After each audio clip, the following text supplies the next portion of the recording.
Give someone a national book token and who knows where they'll end up.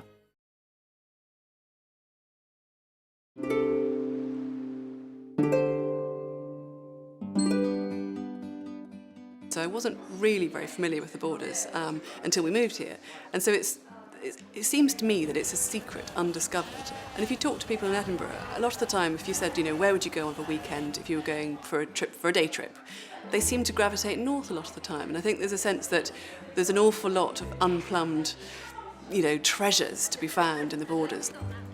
I started the bookshop really to get back to talking to readers. So I've always loved selling books because I'm passionate about books.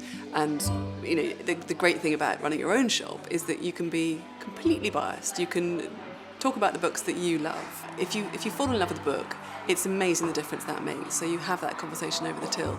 And also fundamentally, when somebody comes in and says, I had an email yesterday, for example, from a woman who just said thank you for finding books for her niece, because she'd had a really sweet thank you letter from her niece saying how they were just what she was after and she's, you know, really enjoying them.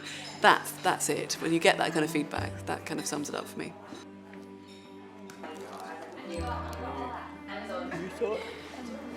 We're very keen to engage in the kind of broader literary landscape in the Borders, and there's lots of strands that we can tap into. So we see Main Street throughout the year as being kind of a cultural destination for the area.